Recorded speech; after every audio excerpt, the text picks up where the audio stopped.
काय ग वर्षा, पिठलं भात फक्त आवडेल ना सगळ्यांना? अहो काकी, वासावरूनच कळतंय किती छान होणार आहे ते. पण तुला खरं सांगू वर्षा, तुम्हा सगळ्यांसाठी मी पिठलं भात का असे ना तू करतेय ना, मला खूप छान वाटतंय. कारण अगं दोघांसाठी स्वयंपाक करायचा कंटाळा येतो ग. हो ना, मला पण कंटाळा येतो दोघांसाठी स्वयंपाक काय करायचा. खरं तर काय आहे ना, आपण सगळेजण एकाच सोसायटीत राहतो. आपण असं करायला पाहिजे, दुपारचं जेवण एकाकडे आणि रात्रीचं जेवण एकाकडे. हो, मला पण आवडलं असतं. खरं तर काकी आपण किती वर्षापासून एकत्र राहतो एका सोसायटीत, पण कधी केलंच नाही असं. आमच्या आई साहेबांचं पटलं पाहिजे ना सगळ्यांशी.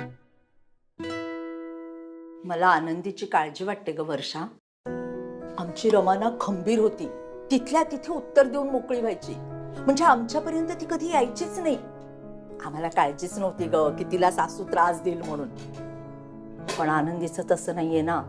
ती सगळ्यांचं बोलणं मनाला लावून घेते आणि सासूला खुश करण्यासाठी स्वतःला मात्र त्रास करून घेते. आणि माझी आई त्याचाच फायदा घेते. आई खरं तर खूपदा चुकीची वागते आणि तिची चूक जेव्हा दादाला कळून येते ना, तेव्हा हे जे काय घडतंय ना, हे असं घडतं. आणि दादा एकदा चिडला की त्याच्यासमोर कुणाचं काही चालतच नाही. पण काकी, आमच्या घरातल्या वादामुळे उगाच तुम्हाला त्रास होतोय. का असं नको बोलूस ग. आपण काही वेगळे आहोत का सगळे? पण आनंदी आमची मुलगी आहे ग. सुलक्षणा त्यांचा तिला जर त्रास होतोय तर तिला आम्ही घरी आणणारच ना. हो, पण आनंदी आणि दादा दोघंही राहत आहेत ना आता तुमच्याकडे. असू दे ग, घर आहे एवढं मोठं. ते दोघं झोपतील बेडरूम मध्ये, आम्ही राहू हॉलमध्ये. होईल सगळं ऍडजस्ट. आणि सुलक्षणा त्यांचा राग शांत झाला की मग बोलू त्यांच्याशी.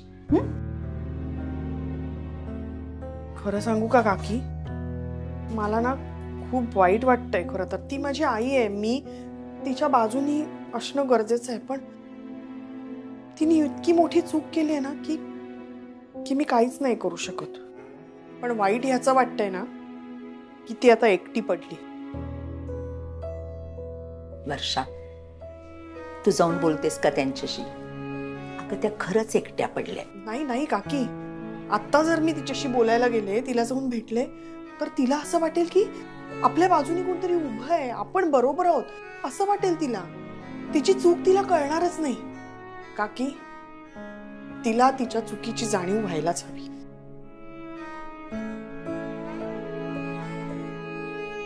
आई, अगं आनंदी, अगं तू का आलीस? सावकाश अगं, हळूहळू. किती वेळ आराम करणार? चला, मी मदत करते. अगं अगं मदत काय? कसली करतेस? जेवण सगळं तयारी मी आता वाढायलाच घेते. तू बाहेर बस बघू. चल हा, जा बाहेर. आम्ही जेवण आम्ही घेऊनच आणतोच. येतोय बाहेर. चल. हे बघ, ही ना अजिबात ऐकणार नाही मुलगी. आनंदी. आणि चल बाहेर बस तू आता. आणि तुम्ही दोघांनी आज इथेच राहायचंय हा, आधीच सांगून ठेवते मी.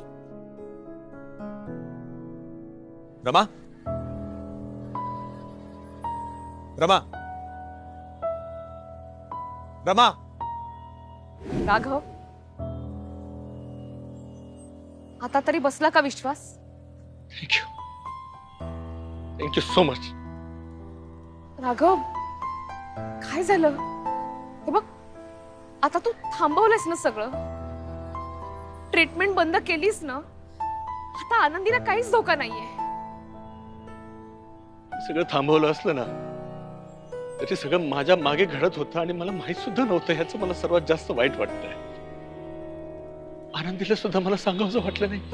अरे, नाही उमगलं तिला. आई सांगत गेल्या तसं ती वागत गेली.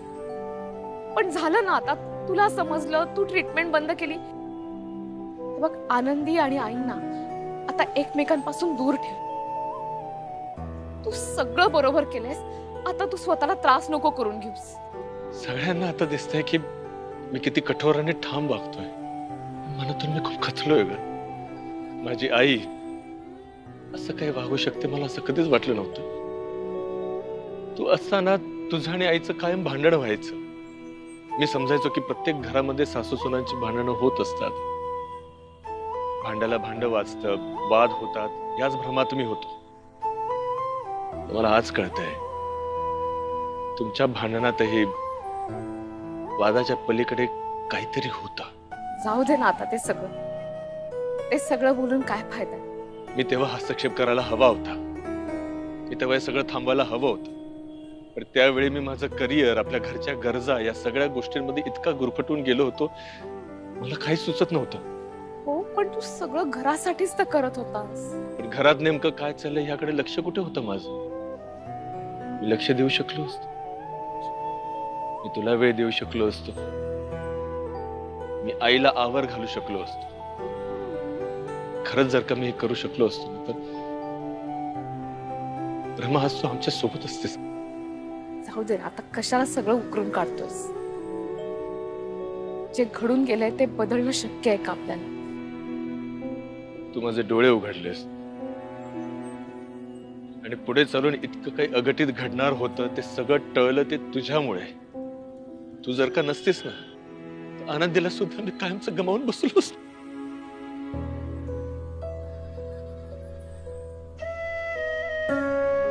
राघव, मला कळतेय रे तुझी अवस्था. तुला सावरावंसं वाटतंय, खांद्यावर डोकं ठेवून रड असं म्हणावंसं वाटतंय. नंतर तुझे डोळे पुसावे, तुला आधार वाटेल अशी मिठी मारावीशी वाटते. पण ते शक्य नाहीये राघव. सावर रे स्वतःला.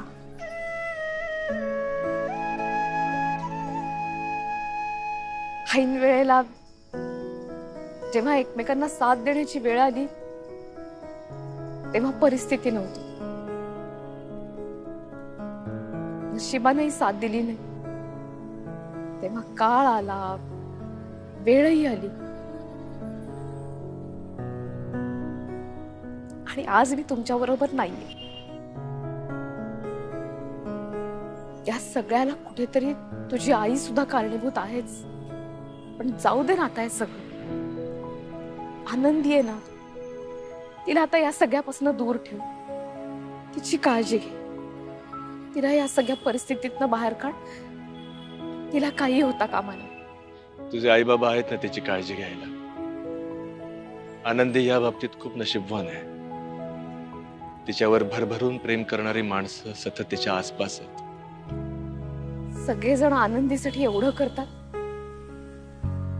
कारण ती त्यांच्यासाठी खूप काही करते.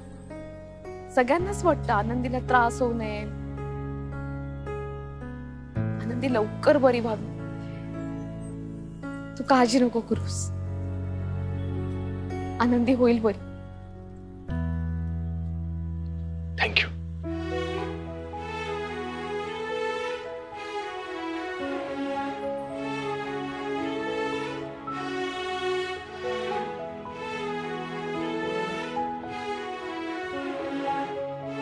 राघव, वाढू थोडं पिठलं?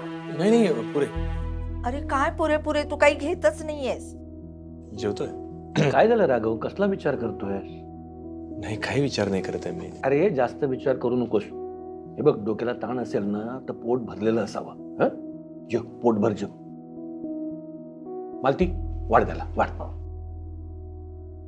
अहो, जेवण करा पटापट. आपण आपल्या घरी जाऊयात. आई वाट बघत असते. आनंदी, आताच आपलं बोलणं झालंय. आपण काही दिवस इथे राहणार आहोत. बरोबर आहे तुमचं. काय झालं? आईंसारखंच वागतात तुम्ही पण. म्हणजे? आईंनाही माझं काही ऐकून घ्यायचं नव्हतं. तुम्हालाही माझं काही ऐकून घ्यायचं नाही. हे बघ आनंदी, आईच्या वागण्यामुळे तुला त्रास होत होता. मी तुला त्रास देतोय का? त्रास देण्याचा प्रश्न नाहीये. तुम्ही ना आता तुमचा निर्णय लादताय माझ्यावर. आनंदी, निर्णय घेताना तू स्वतःच्या तब्येतीचा विचार करतेस?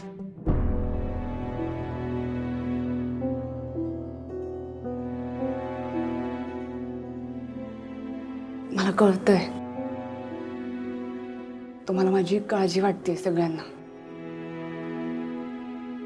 तुम्ही सगळेजण काळजीपोटी बोलतायत. तुमच्यासारखी प्रेमळ माणसं माझ्या आयुष्यात आहेत ना, याचं खूप छान वाटतं मला. पण यामुळे तुम्ही प्रत्येक वेळी मी काय करायला हवं, काय नाही करायला हवं हे नाही सांगायला हवं. मी लहान नाही राहिली आता. माझं काही म्हणणं आहे, माझी काही तत्व आहेत. मला माझ्या पद्धतीने वागवू द्या. हे बघा, बरोबर सांगताय तुम्ही. मी माझ्या तब्येतीची हेळसांड केली. मागचा पुढचा विचार न करता मी ती ट्रीटमेंट करायला निघाले होते. पण आई सांगत होत्या म्हणून नाही. माझी इच्छा आहे, मला आई व्हायचंय, मला मूल हवंय, म्हणून मी हे सगळं करते आणि मी बाळासाठी वाटेल ते प्रयत्न करायला तयार आहे. आईंना कशाला दोष देताय तुम्ही? हे बघा, मला कोणालाच दुखवायचं नाहीये, तुम्हालाही नाही आणि आईंनाही नाही. मी तुम्हाला सगळं सांगणार होते. आजच ठरवलं होतं मी की ट्रीटमेंटला जाण्याआधी मी सगळं तुम्हाला सांगेन म्हणून, पण त्याआधीच तुम्हाला बाहेरून कळलं.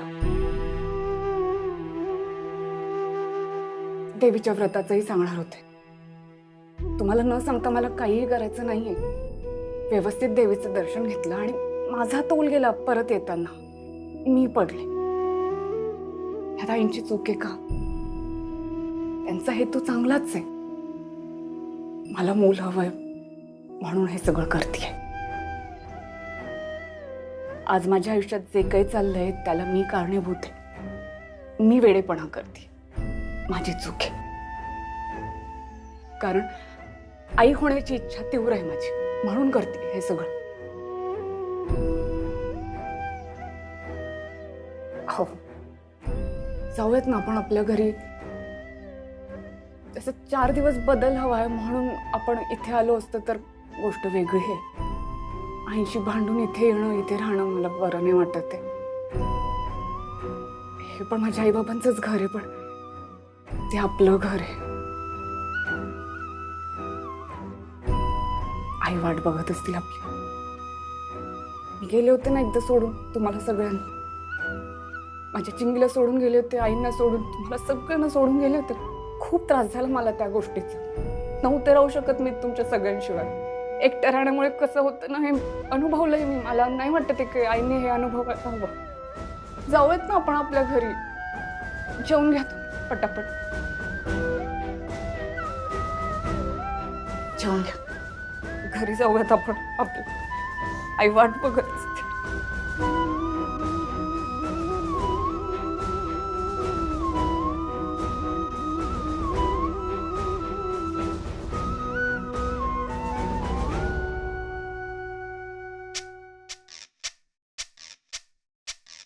अरे देवा, काय करू?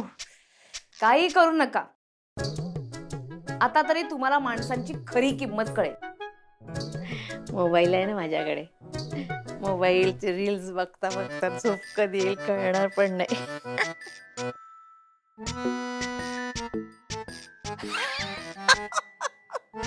काय बाई आहे? माणसांची जरा सुद्धा किंमत नाही.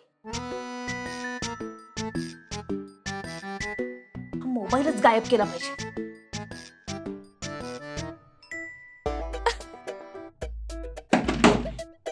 अगं कोण आलं? कोणीतरी आलो. कोणीतरी आलो.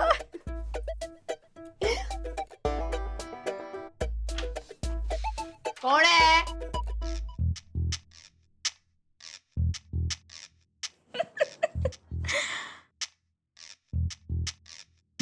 कोण होत? अगं बाई, दरवाजा ठोठवण्याचा आवाज तर आला. हो, म्हणजे मी असा आवाज आला.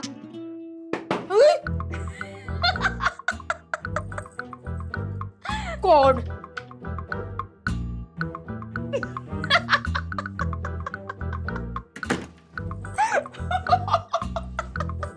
काय करू मी? मला कळत नाही. देव देव देव देव देव देव देव देव. फोनवर बोलते मी. हा, फोनवर बोला. फोनवर बोलता बोलता मला समजा भीती वाटली तर मी त्या फोनवाल्याशी बोलेल की मला भीती वाटते का काय. कोण आहे माझ्याशी एवढं बोलणार? कोण आहे? कोण आहे?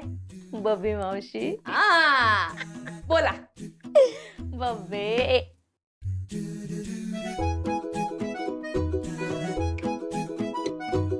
इथेच ठेवलेला. इथेच ठेवलेला. कुठे गेला मोबाईल? कुठे गेला? भुताटकी शिरली की काय घरात? कोणतरी जादू टोणा करतंय. इथे होता मोबाईल. आता मी बघितला इथे ठेवला.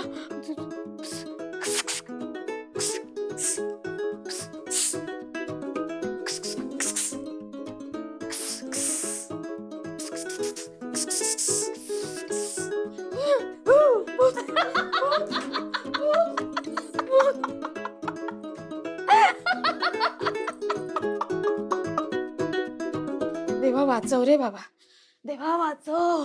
आई, फोन इथं इथं कसा फोन? फोन आतमध्ये होता, इथं कसा आला? हा नाही बाई, मीच ठेवला असेल. मगाशी बोलताना मी इथे ठेवला असेल. मग आतमध्ये काय झालं? नाही ग सुलक्षणा, आतमध्ये काय केलं असशील तू? झोपली असशील अशी आणि मग तुला स्वप्न पडलं असेल. स्वप्नात तू अशी रील बघते आणि मग तुला झोप लागली. तुला वाटलं तुझ्याकडे फोन आहे. कोण आहे? कोण आहे?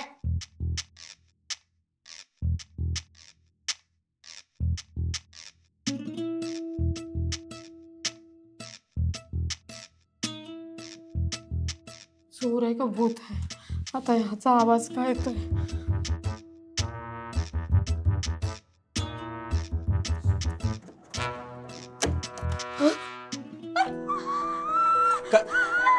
आई, काय काय लागलं का काही?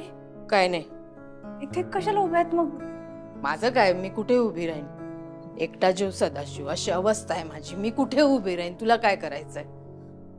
तुझा नवरा मोठा पिझ्झा घेऊन आला, तुझ्यासाठी जेवणाची व्यवस्था केली आहे म्हणे.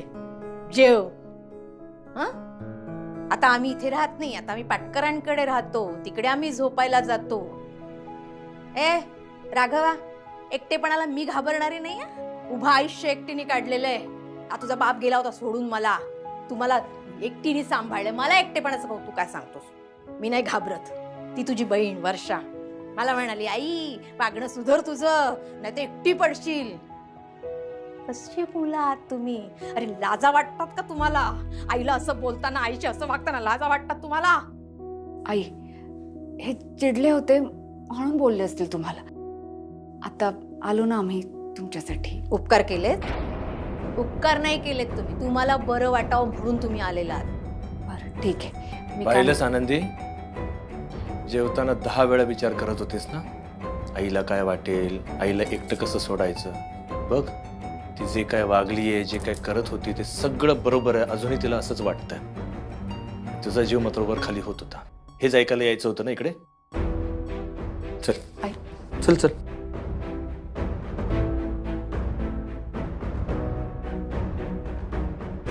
जा जा जा, काही फरक नाही पडत मला. पाडा आईला एकटं पाडा.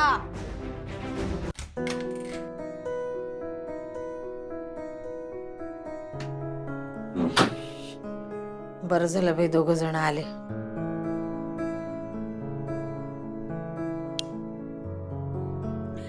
आता शांत झोप लागेल मला.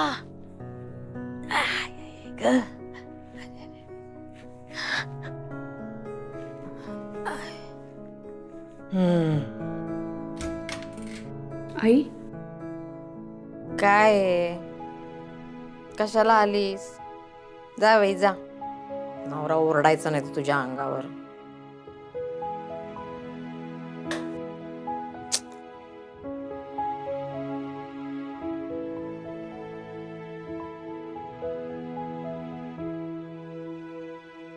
सॉरी म्हणायला आले होते तुम्हाला.